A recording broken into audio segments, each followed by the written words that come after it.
My dear good people of Oyo State, it is now 2 years since we took over the administration of Oyo State.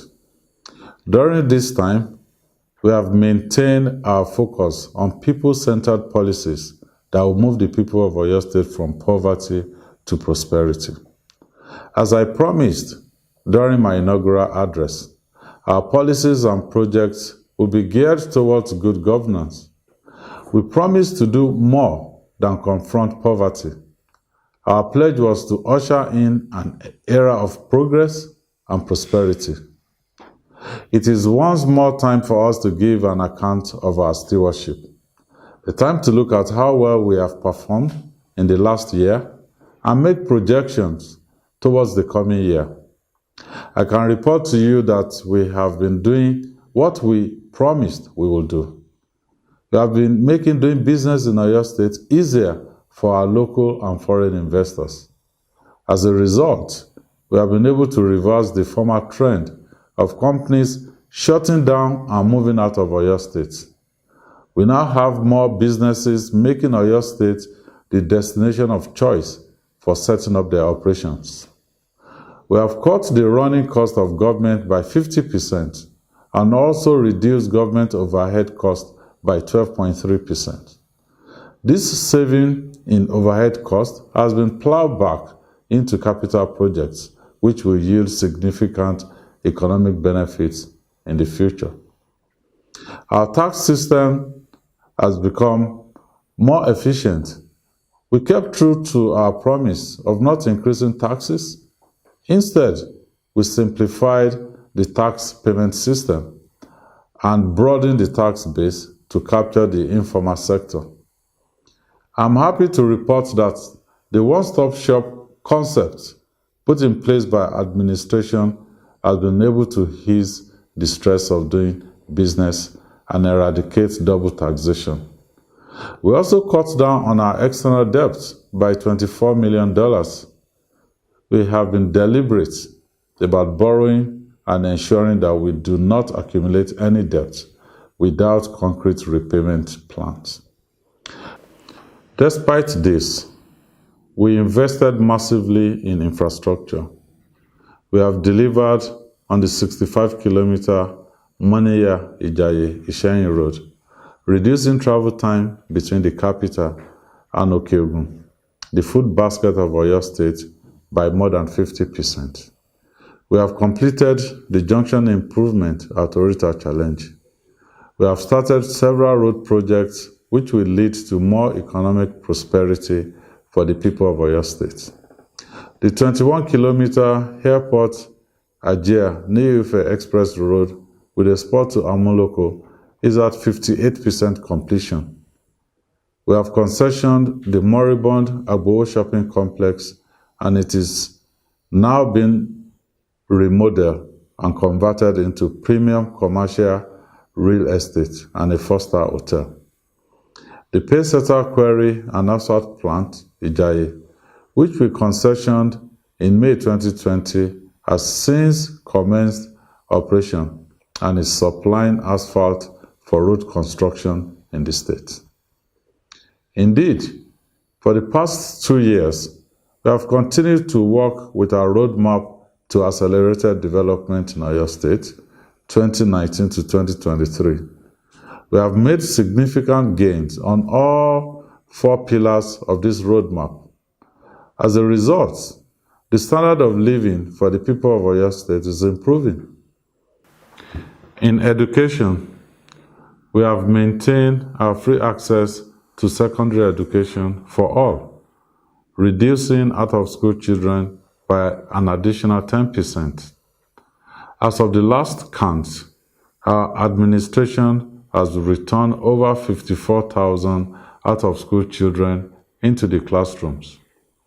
We have accomplished this by tackling the root causes of their being out of school. We have not stopped at returning them to school. We have also ensured that these children enjoy qualitative education by employing teachers for them. We completed the recruitment of 5,000 teachers into our secondary schools, even as we continue building and rehabilitating schools in all zones. In the last year, we completed over 300 projects in the education sector.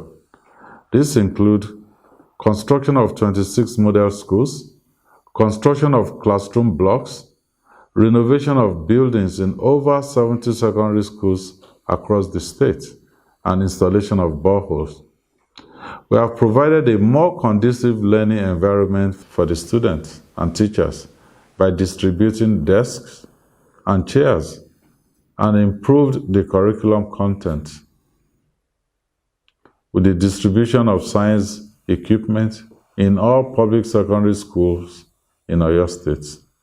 I must mention that the work we have done in the Start Them Early program, STEP, which we are currently funding in 6 schools in Oyo State, that is Bishop Phillips Academy, Ibadan, Methodist High School, Ibadan, Christ High School, Oleyo, Adegun Ashake Grammar School, Iganga, Iresadu High School, Iresadu, and UMCA Secondary Grammar School, Igbeti. With this program, we are creating agribusiness enthusiasts and entrepreneurs in our secondary schools. The results we have seen so far are a testament to the fact that all our children really need is access to quality education to enable them to thrive. We plan to expand this program to 6 more secondary schools in the coming year. In healthcare, we continue to prioritize the need of the vulnerable among us. We're proud to say that our policies and programs ensure that the good people of Oyo State are cared for from cradle to old age. We have sponsored an executive bill that protects our senior citizens in Oyo State, and have followed this up with establishing the Geriatric Center at the former Jericho Specialist Hospital building at Jericho, Ibadan. We're improving on and equipping our secondary healthcare facilities. Adeoyo Maternity Hospital is gradually returning to its former glory with the procurement of state-of-the-art equipment, including high-dependency units, X-ray machines, and CT scan equipment. We have completed the high-dependency wing of the Lautech Teaching Hospital. It is now fully equipped and functional. We are keeping our promise of ensuring that each of our 351 wards in Oyo State has a functioning primary healthcare center before the end of our subsisting mandate. So far, we have awarded the contract for the upgrade and rehabilitation of 299 primary healthcare centers in the state, and work is ongoing. We will work with the newly elected local government officials to ensure that this promise is kept. Let me also mention the Free Health Mission. In the last year, we met the medical and surgical needs of about 250,000 residents of Oyo State through this mission. We are resolved to now make it a quarterly activity across all the zones in Oyo State. In the security sector, we met the growing challenges by continuing to collaborate with the federal security agencies and making adequate provisions for them in terms of providing support infrastructure. In the last year, we provided operational vehicles, walkie-talkies, steel helmets, bulletproof jackets, combat boots, and other security equipment. A major win for our people in the security sector is operationalizing the Western Security Network, codenamed Amotekun, in Oyo State. We recruited 1,500 members of the Corps and are continually training them to ensure that their operations follow international standards and best practices. We also put in place policies that made you, the good people of Oyo State, see yourselves as major stakeholders in the security of our state. We launched the State Security Task Force and involved non-state actors in our intelligence gathering process. As we always say, if you see something, say something, and then the authorities will surely do something. We have taken steps to secure the entry points into Oyo State. We have recently set up a joint security post at Mamu village, the border community between Ibadan and Ijebu-Ode. This post is connected to our expanded security control room and City Watch facilities at the Oyo State Security Trust Fund headquarters, Onireke, Jericho, Ibadan. We have also identified schools in vulnerable areas and connected them to this security architecture. This is part of our crime prevention protocol.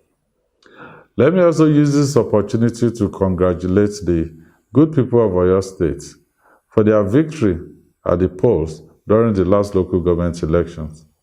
We promised you democracy, and we have delivered democracy at the grassroots.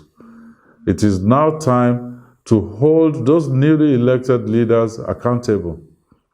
Indeed, all our actions in the past year tie back to the overarching objective of our administration: to deliver prosperity to the people of Oyo State.